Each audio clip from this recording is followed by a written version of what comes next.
so good. God is so loving. But what kind of God allows some type of pain like this to go on for so fucking long? Like, I don't get it. Yes, I know I get up here and I talk about God a lot. But right now, I don't have any faith anymore. I really don't. My faith is a fucking God.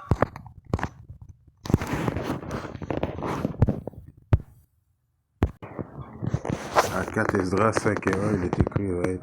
Concernant les signes, voici venir des jours où les habitants de la terre seront saisis d'un grand égarement, où la voie de la vérité sera cachée, et où, quand à la fois, la région sera stérile. Alors tout d'abord, je me rends gloire, hommage à Yahweh Ba'Hashem, Yahweh Shai Ba'Hashem, Roha Kodash, Yahweh qui est le nom du Père Tout-Puissant, Ba'Hashem qui veut dire au nom, Yahweh Shai qui est le Fils, Ba'Hashem, Roha Kodash qui est le Saint-Esprit. Shalom aux élus et doux bonheur et respect aux apôtres et aux aînés de Great Millstone, car c'est eux qui nous ont appris cette vérité. Et salutations aux croyants et aux croyantes, hommes, femmes et enfants prédestinés à voir le salut de Yahweh Shim Yahweh Shai. Ici frère Amoise de Montréal et à vous seulement je dis Shalom. Alors on vient de voir un exemple à ne pas suivre, un exemple d'infidélité envers Yahweh Shim Yahweh Shai, disant que tu as la foi en Yahweh Shim Yahweh Shai et quand viennent les obstacles, les tribulations, tu renies Yahweh Shim Yahweh Shai. Nous savons que les jours de l'angoisse de Jacob sont faits pour les 2/3, right? Ceux justement comme cette femme qui a renié Yahweh Shim Yahweh Shai quand vient des périodes difficiles, right? Elle fait partie des 2/3, car en vérité, l'angoisse de Jacob, comme je vous dis, c'est fait pour les 2/3, faire payer les 2/3 pour leur manque de foi, pour leur infidélité, right? Et en même temps, c'est fait pour réprouver, tester les élus, en sorte de démontrer, right, leur foi. Je vais commencer la leçon avec un puissant qui m'a fait penser à cette madame qui va être jugée pour avoir blasphémé le nom de Yahweh Shim Yahweh Shai, pour avoir renié Yahweh Shim Yahweh Shai dans une période que sûrement elle a trouvé difficile. Elle voit les choses en train de se produire, car eux autres ils ne s'attendaient pas qu'ils allaient devoir passer des moments de tribulation. Mais juste au début des angoisses de Jacob, elle démontre qu'elle perd la foi. L'angoisse de Jacob n'a même pas encore vraiment commencé, et puis elle renie déjà Yahweh Shim Yahweh Shai. Right? Les périodes de Jacob, c'est une période où l'humanité va être testée au complet. Je vais aller à Apocalypse 3 et 10.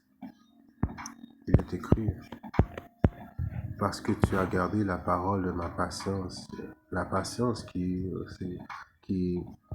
veut dire des troubles, ça démontre que tu as gardé la patience, tu as été testé, right? Tu as passé des moments de tribulation. Je te garderai aussi de l'heure de la tentation, laquelle viendra sur tout le monde pour éprouver ceux qui demeurent sur la terre. Alors, cette période va venir pour éprouver tout le monde. Éprouver qui veut dire tester, right? L'humanité. Right? Tout le monde va passer ce test.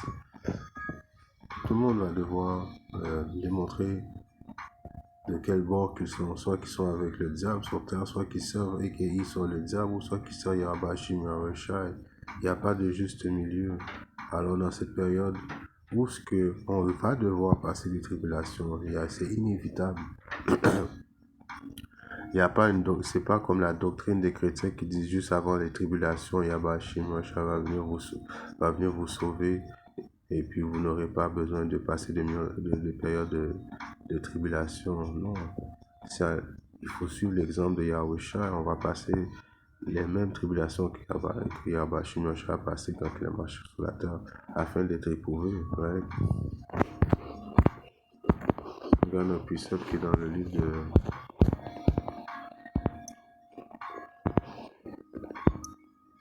Matthieu 12 et 36. Mais je vous dis qu'au jour du jugement, les hommes rendront compte de toute parole inutile qu'ils auront dit. Alors cette madame elle disait qu'elle était un disciple de Yahweh Shimashai, qui est croyant en Yahweh Shimashai, quand viennent les périodes d'angoisse, elle renie Yahweh Shimashai, devra payer pour ces paroles-là. Car comme que j'ai lu auparavant, Apocalypse 3.10, la période de la tentation, l'heure de la tentation, c'est laquelle est une heure, ouais, ça veut dire ça destine un moment où ce que tout le monde va être testé, tout le monde va être va devoir faire un choix. Soit tu prends la puce électronique, l'éducation électronique, ou bien tu mets la foi en Yahweh Shimashai. Alors dans cette période-là, seule ta foi va pouvoir te préserver. Ouais? La foi. À Zacharie,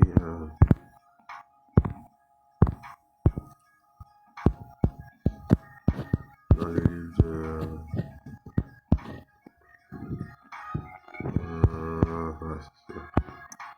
Zacharie 13 et 9, il est écrit: et je ferai passer cette troisième part par le feu. Alors la troisième part, c'est les élus, right? Et je les affinerai comme on affine l'argent, et je les éprouverai comme on éprouve l'or. Ils appelleront mon nom, et je les entendrai, je dirai, c'est mon peuple, et ils diront, le Seigneur est mon Dieu. Alors que ça va être une période de test. Yahweh Shimashai est en contrôle de tout. Quand tu commences à comprendre que Yahweh Shimashai contrôle tout, alors tu mets ta destinée en ses mains, les yeux fermés, sachant qu'il te l'a dit. Il nous répète tout le temps que c'est un test. Right? Il veut tester notre intégrité, il veut tester notre foi, à savoir si on va être digne de recevoir toutes les bénédictions qu'il nous réserve, right? La vie éternelle, right? Les esclaves, right? La domination sur les autres nations, sur tout le monde avec Yahushua. Alors, si il t'apprête à te donner des si grandes bénédictions, il veut voir ton caractère, right? De quoi que tu es fait. Right? Si tu vas être comme cette madame qu'on a vue au début, elle commence à shaker, à avoir peur, et puis les angoisses déjà quand même pas commencé. Elle voit juste que les choses sont en train de se faire, et puis elle renie déjà Yahweh Shimashai. C'est ce genre de foi que Yahweh Shimashai, ce genre de doute que Yahweh Shimashai déteste. Quelqu'un qui dit qu'il est avec lui, et puis les angoisses commencent, et puis bon, tu es déjà prêt à renier Yahweh Shimashai sans lui avoir même donné la possibilité de démontrer qu'il est avec toi, right? Comme il est écrit, il va éprouver, right? Cette troisième part qui est les élus, right? Il va les mettre, va passer par le feu d'affliction qui est comme un exemple dans l'or. L'or doit passer dans le feu pour éventuellement ressortir immaculé, right? C'est la même chose que les élus vont devoir faire face dans cette période d'angoisse de Jacob. Et puis la seule possibilité de passer à travers cette angoisse de Jacob, c'est d'avoir la foi en Yahweh Shimashai, les yeux fermés, right? De faire comme nos ancêtres qui ont toujours cru en Yahweh Shimashai, right? Si on regarde un précepte qui est dans le livre de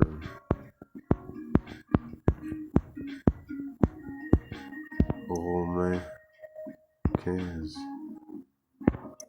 et 4, car toutes les choses qui furent écrites autrefois furent écrites pour notre érudition, right? Alors le mot érudition, ça veut dire quoi? Des études approfondies, right? Afin qu'au moyen de la patience, right? La patience qui est reliée avec les tribulations, right? de souffrir, right? Alors il faut souffrir pour atteindre l'objectif qu'on veut atteindre, pour atteindre, autrement dit, entre parenthèses, la perfection à l'image de Yahushua, car lui aussi il a dû faire face de patience, de souffrance et du réconfort des Écritures. Nous puissions avoir l'espérance, right? Parce qu'on sait que l'espérance va venir sous la forme de Yahweh Shimashai. Il est notre espérance, il est notre rédempteur, c'est lui qui va venir nous sauver, c'est lui qui va venir justement mettre fin à Issa, et que le diable qui est sur terre, qui est en réalité l'homme blanc, right? Il est notre espérance. C'est pour ça qu'il est écrit à Job 19, right? Et 21. 25. Car je sais que mon Rédempteur, qui est le Rédempteur Yahushua, est vivant et qu'au dernier jour il se tiendra debout sur la terre. Ouais, alors notre espoir est en Yahweh Shimashai, de mettre la foi en Yahweh Shimashai. Les doutes que la femme qu'on a vu au début du vidéo a, ce sont des démons, ouais, qui ont pris possession de son corps, qui ont mis des doutes, qui ont fait en sorte qu'elle a renié Yahweh Shimashai en disant qu'elle n'avait pas de foi. Ça démontre juste qu'elle n'a jamais eu de foi, en principe. Ouais. Car Yahweh Shimashai n'est pas un homme, alors il ne nous mentira pas. Là, je paraphrase un verset qui est biblique. Right? À Luc 18 et 8, il est bien écrit, je vous dis qu'il les vengera rapidement. Right? C'est sûr que Yahweh Shimashai va nous venger. Yahweh Shimashai, comme je viens de dire, il n'est pas un homme, il ne ment pas. Néanmoins, lorsque le Fils de l'homme viendra, trouvera-t-il la foi sur la terre? Alors, quand Yahweh Shimashai va venir, va-t-il avoir de la foi sur la terre? Car les choses vont être chaotiques, right? L'implantation là-bas de la bête, la troisième guerre mondiale, il va y avoir déjà le début de la famine, right? Des séditions entre hommes, right? Avec des guerres raciales, des guerres peuple contre peuple, du sang partout, des corps morts dans la rue, right? L'amour de beaucoup va savoir refroidir. Je paraphrase un verset biblique, il n'y aura plus vraiment de compassion entre hommes, right? Alors, dans l'époque où ce que Yahweh Shimashai va venir, c'est une période où ça va toutes ces choses vont avoir entamé. Trouvera-t-il la foi sur la terre? Et la réponse est oui, par les optimistes élus, qui vont tenir la foi, qui vont tenir ferme dans l'intégrité. Right? C'est sous cette forme que Yahweh Shimashai va retrouver la foi. Right? Car si on lit, je vais lire un précepte qui est dans Siracide, je vais sortir. Si on regarde Siracide, je crois que j'avais déjà sorti.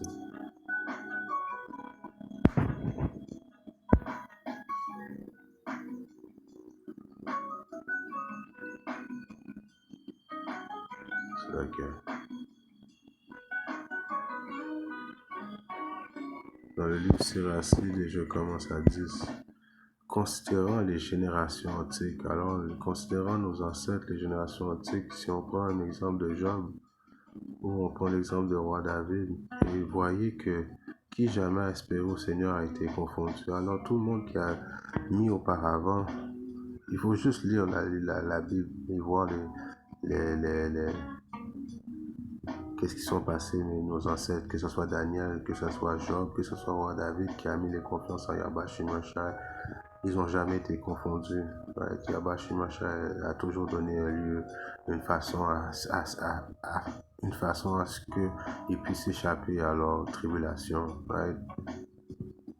Qui est resté fidèle à sa crainte a été abandonné. Alors, qui est resté fidèle à sa crainte? Qui a en principe eu peur, crainte? Yahweh Shimashai a été confondu.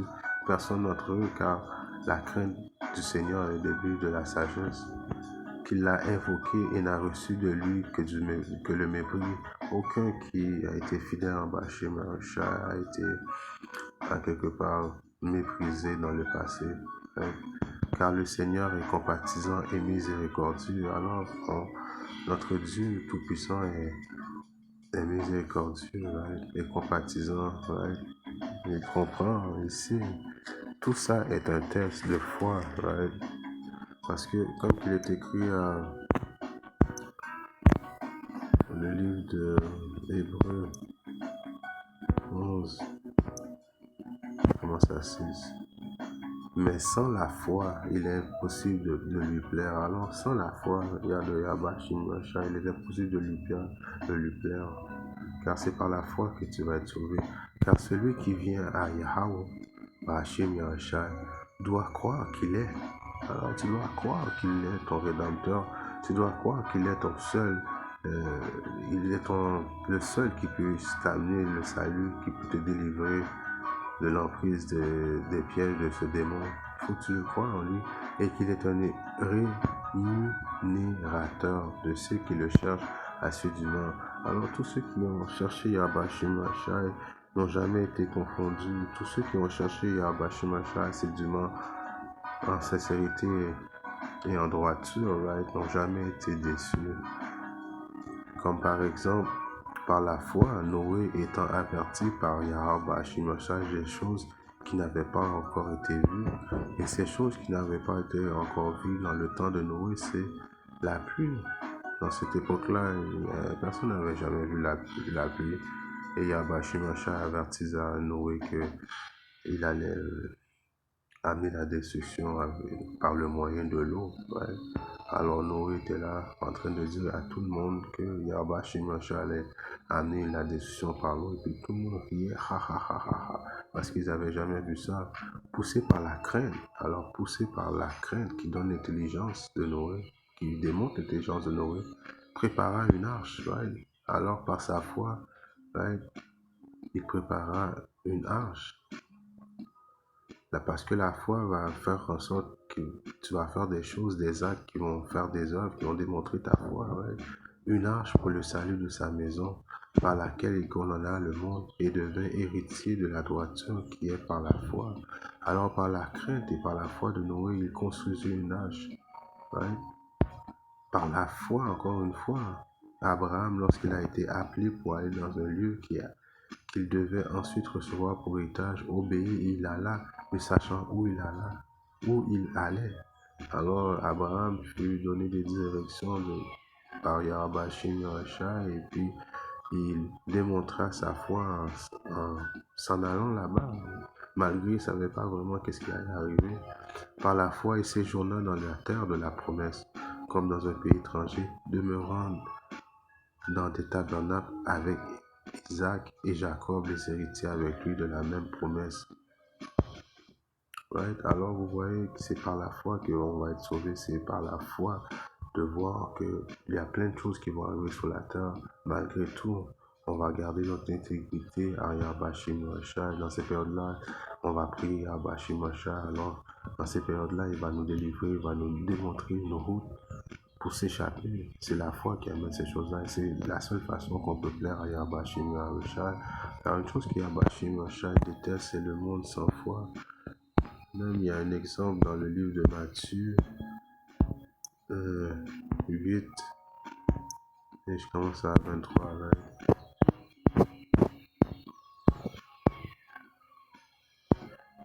Et alors, lorsqu'il entra dans un bateau, ses disciples le suivirent. Alors, c'est l'histoire où Yahweh Shemashai entra dans un bateau, right? Avec ses disciples, ses apôtres. Et voici s'éleva une grande tempête sur la mer, à tel point que le bateau était couvert par les vagues, et il dormait. Right? Alors, Yahweh Shemashai était dans un bateau, et puis il y avait des vagues, et puis lui, il dormait comme un bébé. Right? Car Yahweh savait à la fois en son père, right? Il savait que son père le protégeait. Right? Et ses disciples vinrent à lui et le réveillèrent, disant, Seigneur, sauve-nous, nous périssons. Alors, à la vue de cette tempête, right? Les apôtres qui étaient au début de leur pèlerinage, right? Leur foi n'était pas vraiment dans un autre niveau tant que ça, mais ils avaient quand même la foi, mais ils devaient travailler encore plus leur foi. Alors ils ont eu peur. Et il leur dit, pourquoi avez-vous peur? Alors Yahushua leur dit, mais pourquoi avez-vous peur? Ô vous de petite foi, puis il se leva et reprit les grands vents et la mer, et il se fit un grand calme. Mais les hommes s'émerveillèrent, disant, quelle sorte d'homme est-ce à qui même les vents et la mer obéissent? Alors Yahweh Shemashai se leva en disant, pourquoi m'avez-vous réveillé? J'étais en train de dormir, j'avais une période de relaxation, je pouvais dormir et puis vous m'avez réveillé à cause de votre manque de foi, à cause que vous croyez que la tempête était grande, right? Il y avait beaucoup de vagues. Et Yahweh Shemashai arrêta les vents et puis la tempête s'arrêta. Après, quand il vit ça, ils étaient émerveillés de voir que Yahweh Shemashai avait le contrôle. Right? Tout ça pour dire que très bientôt, ce diable et Issa va venir justement avec une même genre de tempête. Right? c'est un parallèle. La tempête approche. Ce diable va venir avec rage car il sait qu'il ne reste plus beaucoup de temps. Alors il va devoir, dans cette période-là, démontrer qu'on a la foi et abacher le char. Malgré on le sait, il nous a averti qu'on va devoir passer par le feu de l'affliction. Il nous a dit maintes et maintes fois que nous devrons passer un test afin de voir si on est digne d'avoir les bénédictions. Ce n'est pas caché, ouais. Donc, quand ces périodes-là vont arriver, c'est là que le test va commencer, ouais. C'est là qu'il va voir qui a la foi, ouais. Si je lis à Matthieu 7 et 24, par conséquent, quiconque entend ces dires de moi et les met en pratique, je le comparerai à un homme sage qui a bâti sa maison sur le roc. Ouais. Alors tout le monde qui va mettre sa foi en Yahweh Shimashai quand cette tempête va arriver, quand ce diable va venir comme un chien enragé, va avoir mis sa foi en Yahweh Shimashai, ouais, je le comparais à un homme sage. Alors eux vont être considérés sages, ceux qui vont avoir confiance en Bachimachal dans les périodes de troubles de Jacob. Et la pluie est tombée et les torrents sont venus et les vents ont soufflé et ont déferlé sous cette maison. Elle n'a pas tombé car elle était fondée sur le roc. Alors dans cette période-là, il y a un précepte qui dit la sagesse et l'intelligence va être la stabilité de notre temps, right? La crainte du Seigneur, right? Alors, dans cette période-là, c'est dans cette période-là qu'on va démontrer que toutes les choses qu'on a appris, toutes les choses qu'on a mis en pratique pendant la pratique, parce que là, quand la tempête va arriver, ça va être vraiment le temps de démontrer notre foi et Abashimashai. Mais si on garde la foi, on va être considéré comme des hommes sages qui va avoir bâti leur fondation sur un roc. Alors on va être inébranlable dans cette période de l'angoisse de Jacob. On va mettre notre confiance en Yabashi Machai, même si ils viennent sur nous et nous amènent dans des camps de concentration et puis nous dit quoi que ce soit, on va mettre la foi en Yabashi Machai parce qu'on sait que Yabashi Machai n'est pas un homme, il ne ment pas, right? Et quiconque entend ces dires que j'ai dit et ne les met pas, alors tout le monde qui dit avoir la foi, mais en principe, ils ne vont pas les avoir pratiqués. Et puis quand il vient un moment de trouble, il panique. En pratique, sera comparé à un homme insensé qui a bâti sa maison sur le sable. Right? On sait que le sable, c'est pas vraiment c'est pas solide comme le roc. Right? Et la pluie est tombée. Alors, une petite période de tribulation est tombée et les torrents sont venus, les vents ont soufflé et ont déferlé sur cette maison. Elle est tombée et grande a été sa chute. Alors ça fait penser à la madame qu'on a vue au début, right? Que sa fondation à elle était sur du sable, right? Elle n'a pas fondé sa fondation sous le roc. En voulant dire qu'elle ne connaît pas vraiment Yahweh Shem Yahushua, right? Elle ne fait pas confiance vraiment au pouvoir de Yahweh Shem Yahushua et qu'il est le fils de Yahweh, que c'est lui le rédempteur d'Israël, qu'il est là, right? Il l'entend, right? Mais souvent nous l'a dit d'avoir confiance en lui, right? C'est un test, tout ça est un test, right? Si on regarde le livre de Isaïe 41,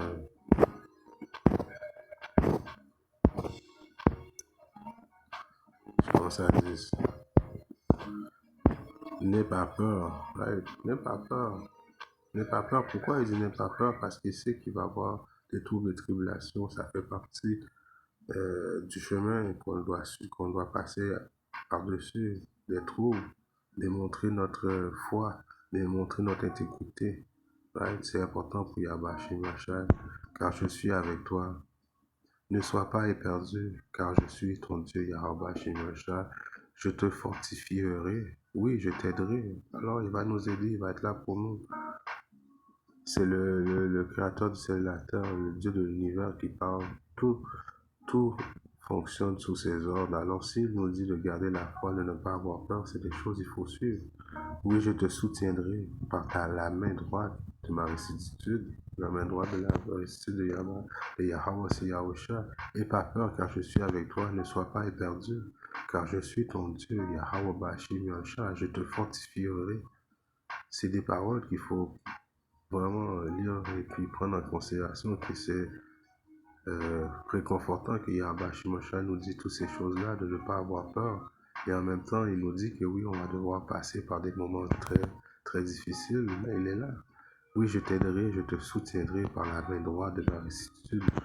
Voici tous ceux qui se sont hérités contre toi. Alors tous ceux qui vont avoir été contre nous, ouais, seront honteux, ils vont être dans la honte et dans la confusion. Ils vont être confus quand ils vont voir que Yabashi Shai avait un peuple choisi en réalité, que c'était les 12 tribus d'Israël, ouais, les soi-disant Négro, les soi-disant nations, les soi-disant amérindiens. Ouais. Ils seront comme rien, et de ceux qui se battent contre toi périront. Alors tous ceux qui vont se battre contre nous, compensant principalement par qu'ils sont le diable et toutes les autres nations qui vont avoir combattu les Israélites vont périr. Tu les chercheras et tu ne les trouveras plus. Même ceux qui te contestaient avec toi, ceux qui te font la guerre seront comme rien et comme une chose futile. Car moi, Yahweh Shimosha, ton Dieu, je tiendrai ta main droite en te disant, n'aie pas peur, je t'aiderai. Tout ça pour vous dire, comme cette madame qui a perdu la foi, en réalité, c'est une possession démoniaque qui lui a fait douter de Yahweh Shimosha. En principe, elle a été rejetée de Yahweh Shimosha car elle a fondé sa fondation sur du sable. Mais nous qui sommes les optimistes et lui qui se battent pour notre salut, qui croient en Yahweh Shimosha en toute honnêteté et sincérité, qui adhèrent aux lois et statuts commandements d'une immutabilité, on a fondé notre fondation sur du roc. Et puis, sachant que ces choses-là doivent arriver, on va maintenir notre foi Yahweh Shimosha en sorte qu'il vienne nous amener le salut, en espérant que cette leçon a édifié un frère ou une sœur à quelque part dans le monde. Si Yahweh Shimosha le veut bien, je reviendrai très bientôt avec notre leçon. Shalom, Didier, et Baba.